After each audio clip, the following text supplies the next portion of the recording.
नमस्कार दोस्तों, एक बार फिर से स्वागत है आपका द करियर्स अकेडमी मुरैना में। आइए हम आज के करंट अफेयर के प्रश्नों को देखते हैं। शुरू करते हैं। जो सबसे पहले जो कल के जो मोस्ट प्रश्न थे, एक बार उनका रिवीजन करते हैं। देखते हैं। तो हाल ही में निपाह वायरस का पहला मामला किस राज्य में सामने आया है? तो ये केरल राज्य में सामने आया है। अगला प्रश्न है, हाल ही में वतन प्रेम योजना शुरू करने की घोषणा किस राज्य सरकार के द्वारा की गई है? तो ये गुजरात राज्य सरकार के द्वारा ये घोषणा की गई है।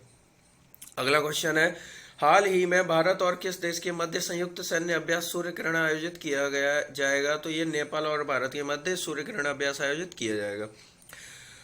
अगला प्रश्न है, हाल ही में एशिया का पहला देश कौन सा बन गया है जिसने प्लास्टिक समझौता किया है? तो ये भारत है। भारत ही अपना देश है, जो भारत ही एशिया का पहला देश बन गया है। अगला प्रश्न है, हाल ही में सर्व शिक्षा अभियान की ब्रांड एम्बेसडर किसे नियुक्त किया गया है? तो ये लवलीना बोर्गेहैन है, जो टोक्यो ओलंपिक की ब्रॉन्ज मेडलिस्ट हैं।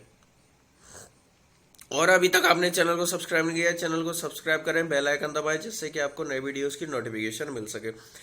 वीडियो को लाइक करें और चैनल को अपने फ्रेंड्सों के साथ इसको चैनल को भी शेयर करें। साथ ही आप हमें इंस्टाग्राम पर भी फॉलो कर सकते हैं और टेलीग्राम चैनल को भी ज्वाइन कर लें, जिससे कि आपको नए वीडियो और पीडीएफ फाइलें सारी जो भी हैं एक साथ मिल सकें आपको। शुरू करते हैं आज का करंट अफेयर। आज के करंट अफेयर का पहला प्रश्न है, छठे पूर्वी आर्थिक मंच की मेजबानी किस देश ने की है? तो छठे पूर्वी आर्थिक मंच की मेजबानी किस देश ने की है? ऑप्शन है इसके भारत, रूस, चीन, जापान। तो इसका जो राइट आंसर है यह है रूस, यानी कि क्वेश्चन नंबर 1 का जो ऑप्शन 20 सही है। रूस के द्वारा छठे पूर्वी आर्थिक मंच की मेजबानी की गई है। छठे पूर्वी आर्थिक मंच में भारत की तरफ से अध्यक्षता प्रधानमंत्री नरेंद्र मोदी जी के द्वारा की गई है। तो यानी भारत की अध्यक्षता नरेंद्र मोदी के द्वारा की गई है। अगला प्रश्न है, हाल ही में किस राज्य सरकार के द्वारा गो टू हिल्स 2.0 अभियान शुरू किया गया है? तो गो टू हिल्स 2.0 अभियान शुरू किया गया है। तो इसके जो ऑप्शन है आपके लद्दाख, मणिपुर, असम, सिक्किम। तो ये किसके द्वारा शुरू किया गया है? तो इसका जो राइट आंसर है यह है मणिपुर के द्वारा शुरू किया गया, यानी क्वेश्चन नंबर 2 का जो है ऑप्शन 20 सही है। मणिपुर इसका राइट आंसर है, यानी गो टू हिल्स 2.0 अभियान जो है ये मणिपुर राज्य के द्वारा शुरू किया गया है। अब आकर इसमें किया क्या जाएगा? जैसे ये गो टू हिल्स 2.0 अभियान है, जो भी जैसे कि जो मणिपुर वगैरह जो भी हमारा पूर्वोत्तर भारत है, ये लगभग जो है पहाड़ी क्षेत्र पड़ता है। तो यहाँ पर हिल्स यानी कि पहाड़ी। तो जैसे कि जो भी यहाँ पर जो पहाड़ वगैरह का जो क्षेत्र है, यहाँ पर आने जाने की जो सुविधा है इनको सुगम बनाना, और जो पहाड़ी वगैरह हो इनको जो सड़कों वगैरह से इनसे जोड़ने के लिए ये अभियान शुरू किया गया है, गो टू हिल्स 2.0 अभियान। अगला प्रश्न देखते हैं, हाल ही में भारत ने किस देश के साथ एयर बबल सेवा शुरू की है? तो एयर बबल सेवा ये किस देश के साथ शुरू की है भारत ने?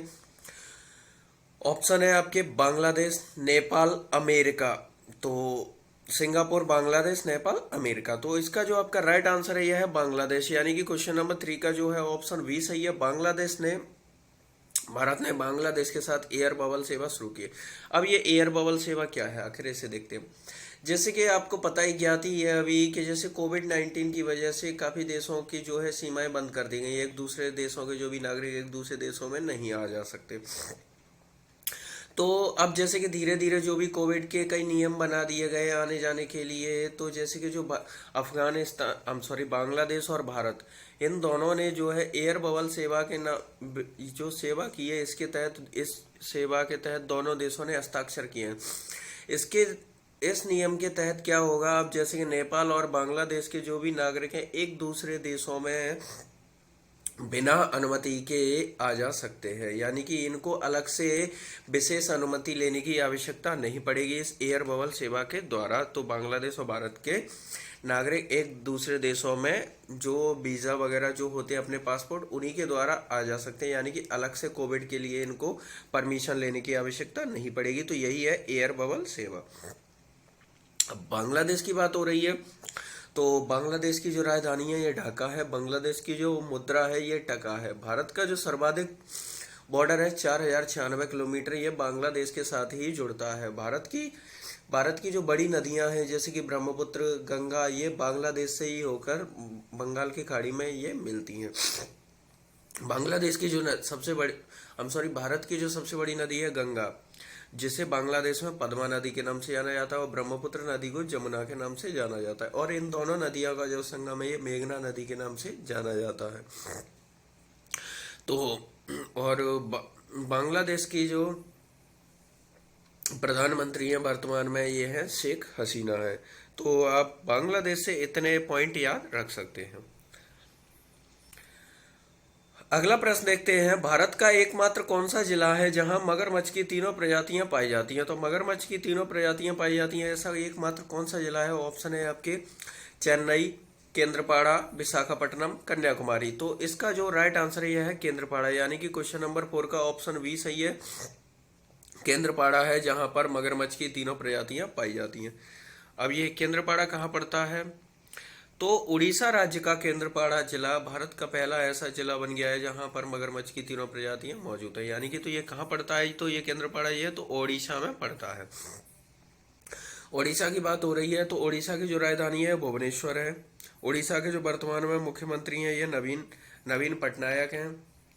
और ओडिशा जो ओडी पारादीप जो पोर्ट है, पारादीप जो पोर्ट है ये ओडिशा में स्थित है। साथ ही ओडिशा भारत का सब पहला राज्य है जिसने जो आपदा प्रबंधन को अनिवार्य विषय घोषित किया है। और साथ ही राष्ट्रीय चावल अनुसंधान केंद्र कटक ओडिशा में स्थित है।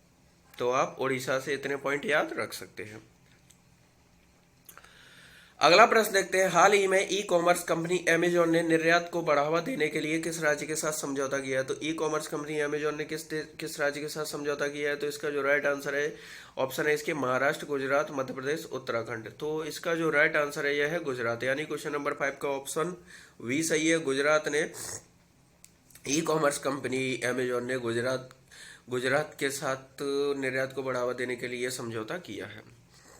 गुजरात की बात हो रही है तो गुजरात दुनिया का सबसे बड़ा जो जिंक स्मेल्टर है गुजरात में बनाया गया। सुजलाम सुफलाम जल अभियान की जो शुरुआत है गुजरात में की गई। गुजरात में कांडला बंदरगाह गुजरात में स्थित है। गुजरात की जो राजधानी है ये गांधीनगर है।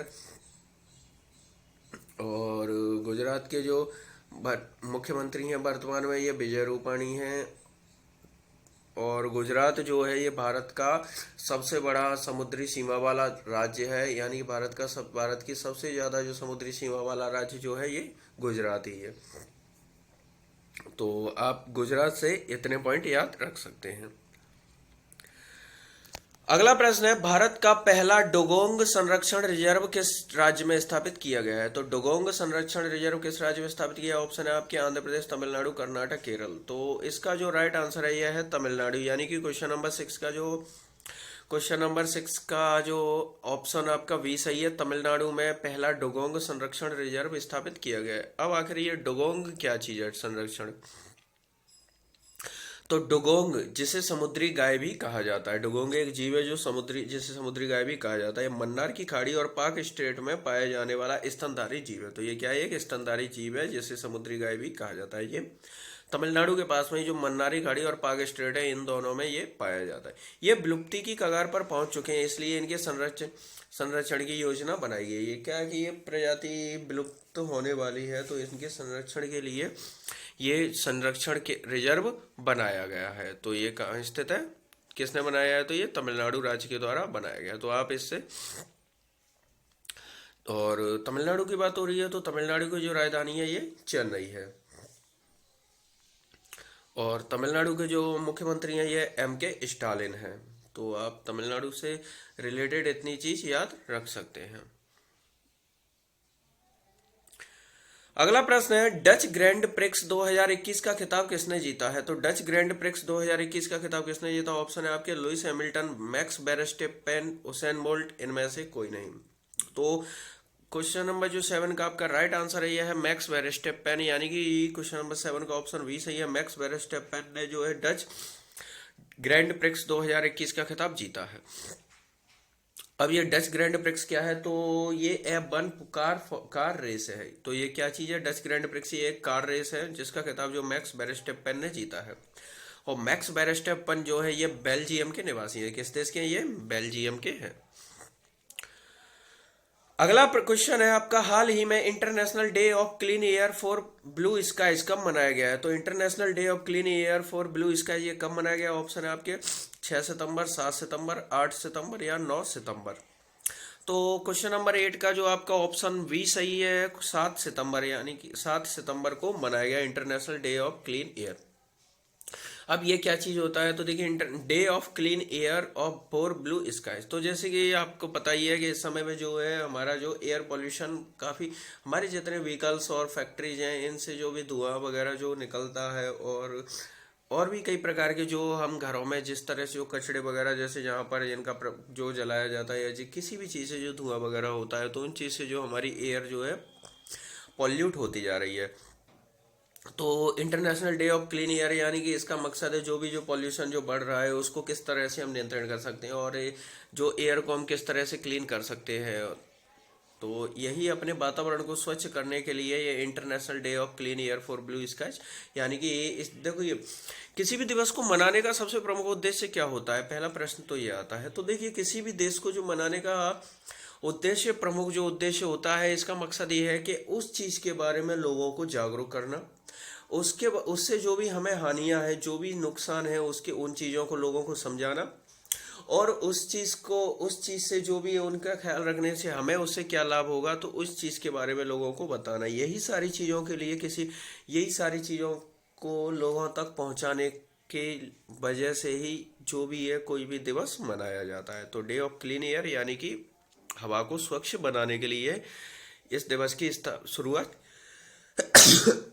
हम सॉरी, वो क्या है कि जुकाम का मौसम चल रहा है इस समय पे, तो हमें भी थोड़ा जुकाम हो गया है।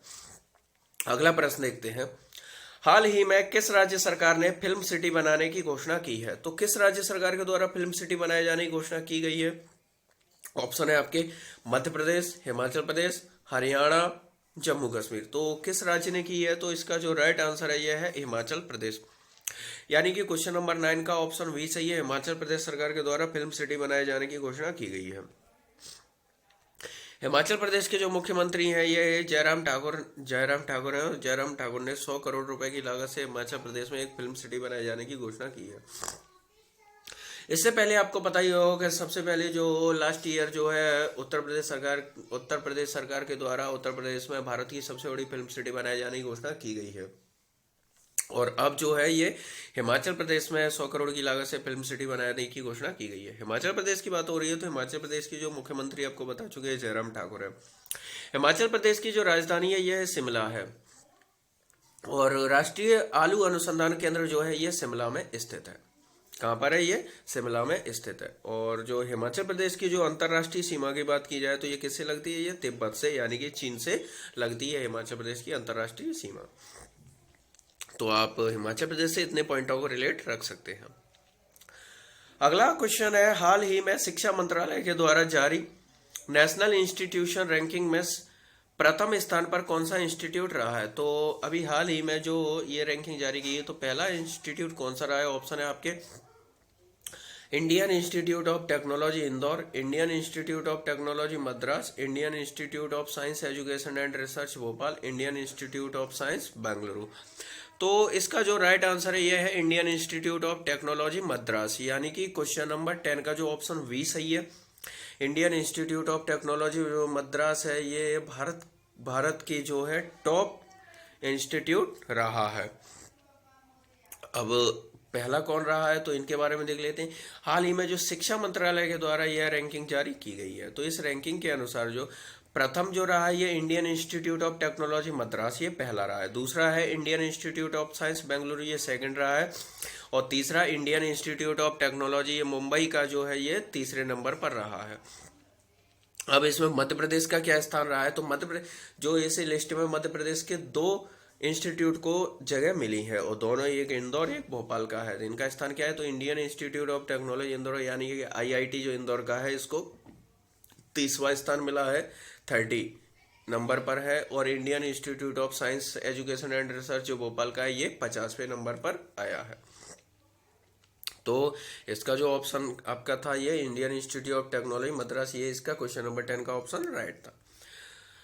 अब आपका जो कल का प्रश्न था तो इसे देखते हैं। कल का प्रश्न है आपका, हाल ही में 2 वर्ष के बच्चों का वैक्सीनेशन करने वाला विश्व का जो पहला देश कौन सा बन गया है। तो विश्व का पहला देश कौन सा बन गया है, तो इसका जो राइट आंसर था ये क्यूबा है। यानी क्यूबा ने 2 वर्ष के बच्चों का वैक्सीनेशन करने वाला विश्व का पहला देश बने। क्यूबा की जो अपनी स्थानीय जो वैक्सीन है उसको क्यूबा के द्वारा 2 वर्ष से 11 वर्ष के बच्चों के लिए अप्रूवल दिया गया है।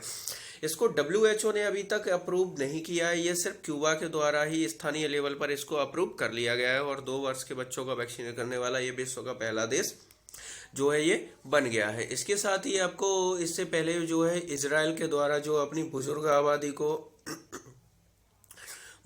आबादी का जो है वैक्सीनेशन करने वाला जो ये पहला देश इजराइल बन गया था, और साथ ही जो इसका जो बूस्टर डोज बुजुर्ग आबादी को जो बूस्टर डोज देने वाला ये विश्व का पहला देश इजराइल बन गया था, और साथ ही वैक्सीनेशन का जो तीसरा डोज देने वाला भी विश्व का पहला देश ये इजराइल बना था, और 2 वर्ष के बच्चों का वैक्सीनेशन करने वाला ये क्यूबा बन गया है। अब आपका आज का प्रश्न है, हाल ही में ब्राजील ने अपना स्वतंत्रता दिवस कब मनाया। तो ब्राजील का अभी हाल ही में स्वतंत्रता दिवस मनाया गया है, किस दिन को मनाया गया है। ऑप्शन है आपके 6 सितंबर, 7 सितंबर, 8 सितंबर, 9 सितंबर। तो आपका जो भी राइट आंसर हो उसे कमेंट बॉक्स में डिटेल के साथ लिखिए, क्योंकि जिन चीज़ों को हम लिखते हैं उन चीज़ों को हम एक लंबे समय तक याद भी रख सकते हैं। साथ ही वीडियो को लाइक करें और चैनल को सब्सक्राइब करना बिल्कुल भी ना भूलें, और अपने फ्रेंड्स के साथ वीडियो को शेयर जरूर करें।